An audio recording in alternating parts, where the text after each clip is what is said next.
Hi guys, ನಾನಿವತ್ತು ಸ್ವಲ್ಪ ಬೆಳಗ್ಗೆ ಬೇಗ ಎದ್ಬಿಟ್ಟು ಟೀ ಮತ್ತು ಬಿಸ್ಕೆಟ್ ತಿಂತಿದ್ದೆ. ಆಮೇಲೆ ಕೆಲಸ ಮಾಡ್ತಿದ್ದೆ. ಆವಾಗ ಸ್ಕೂಲ್ ಹುಡುಗರೆಲ್ಲ ಮಾರ್ಚ್ ಮಾಡ್ಕೊಂಡು ಇವತ್ತು ಇಂಡಿಪೆಂಡೆನ್ಸ್ ಡೇ ಅಂತ ಬಂದರು.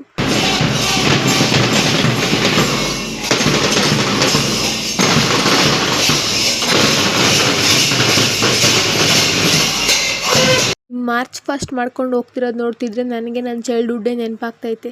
ಆಮೇಲೆ ನಾಷ್ಟ ಮಾಡೋಣ ಅಂದ್ಬಿಟ್ಟು ಹೋದೆ ಗೈಸ್. ನಮ್ಮಮ್ಮ ಪಲಾವ್ ಮಾಡಿದ್ರು. ನಾನು ನಾಷ್ಟ ಮಾಡ್ತಾ ಇದ್ದೆ. ನಮ್ಮಮ್ಮ ಸಿಲಿಂಡ್ರಿಗೆ KYC ಮಾಡಿಸೋಣ ಅನ್ನೋದಕ್ಕೆ ಹೋಗಿ KYCನ NYC ಅಂತವ್ರೆ.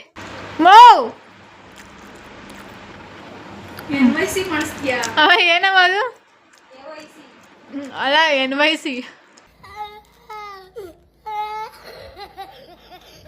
ಆಮೇಲೆ ಮನೆಯೆಲ್ಲ ಕ್ಲೀನ್ ಮಾಡೋದಿತ್ತು ಅಂದ್ಬಿಟ್ಟು ಕ್ಲೀನ್ ಮಾಡ್ತಾ ಇದ್ದೋ. ಇವತ್ತು ಇಂಡಿಪೆಂಡೆನ್ಸ್ ಡೇ ಅಂದ್ಬಿಟ್ಟು ನಮ್ಮನೆ ಮೇಲೆ ಕೂಡ ಫ್ಲಾಗ್ ಹಾಕಿದ್ದು. ಆಮೇಲೆ ನಮ್ಮನೆ ಹತ್ರ ಬಳೆ ತೊಡ್ಸೋರು ಬಂದಿದ್ರು. ಅದಕ್ಕೆ ನಾವು ಸ್ವಲ್ಪ ಬಳೆ ತಗೊಂಡು, ನಮ್ಮಮ್ಮ ಮತ್ತೆ ನಾವೆಲ್ಲ ಬಳೆ ತಗೊಂಡು, ಇನ್ನೊಬ್ರು ಯಾರೋ ಆಂಟಿ ಬಂದ್ಬಿಟ್ಟು ಬಳೆ ತೊಡ್ಸ್ಕೊಂಡ್ರು.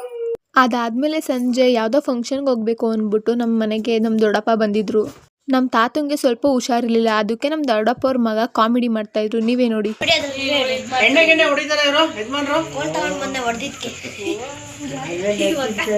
ಹೌದಾ? ಅಲ್ಲ, ಇಂಗ್ಲಿಷ್ ಅಲ್ಲಿ ಕೊಡ್ತೀವಿ.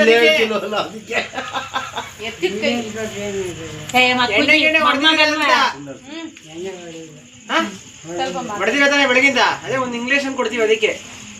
ಹೌದಾ? ಎಷ್ಟು ಇಸ್ಕೊಂತ ಕೇಳಿ ಫೀಸು? ಕಾಸು ಎಷ್ಟು ಕೇಳು? ದುಡ್ಡು ಎಷ್ಟು ತಗೊಂತೀರಾ? ನಾನು ಔಷಧಿ ಹಾಕಕ್ಕೆ ಗಾಯಕ್ಕೆ ಎಷ್ಟು? 1,500 ಆಗುತ್ತೆ. ಇಂಗ್ಲಿಷ್ ಎಲ್ಲ ಸೇರಿ 2,000 ರೂಪಾಯಿ ಆಗುತ್ತೆ.